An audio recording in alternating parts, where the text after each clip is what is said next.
आज का टॉपिक है trading procedure on A stock exchange. Share बाजार पर ट्रेडिंग कार्य विधि।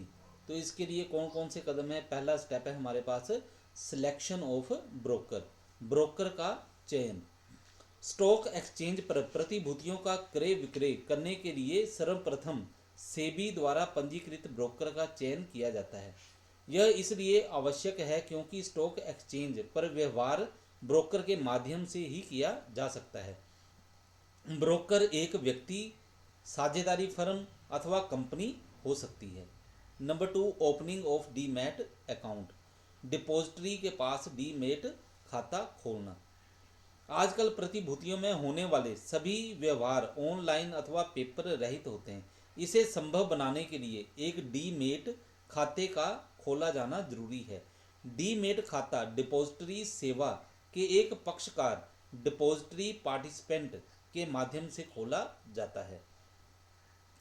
प्रतिभूतियां इलेक्ट्रॉनिक रूप में डिपॉजिटरी द्वारा रखी जाती हैं। इस समय भारत में 2 डिपॉजिटरी संस्थान हैं। पहला है national securities depositories limited NSDL और दूसरा है central depository services limited CDSL। Depository participant के माध्यम से निवेशकों के संपर्क में आता है। डिपॉजिटरी पार्टिसिपेंट डिपॉजिटरी का एजेंट होता है।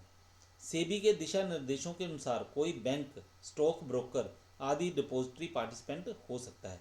डिपॉजिटरी पार्टिसिपेंट के मुख्य कार्य इस प्रकार हैं।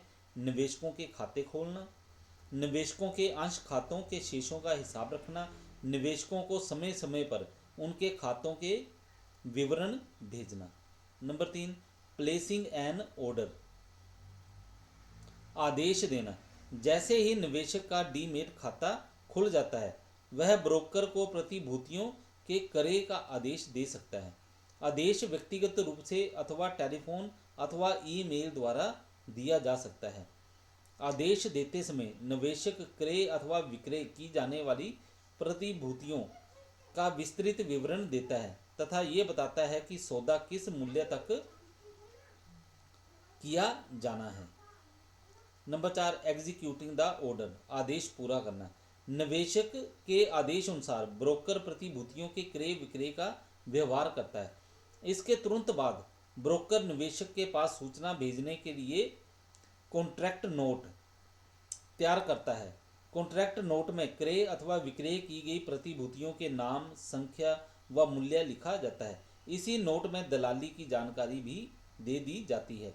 ये ब्रोकर द्वारा हस्ताक्षरित होता है तथा ग्राहक के पास सौदा के प्रमाण के रूप में रहता है। नंबर 5, सेटलमेंट, निपटारा। यह स्टॉक एक्सचेंज पर व्यवहार का अंतिम चरण है। निपटारा का अर्थ प्रतिभूतियों का विक्रेता के डीमैट खाते में क्रेता के डीमैट खाते में हस्तांतरित करने से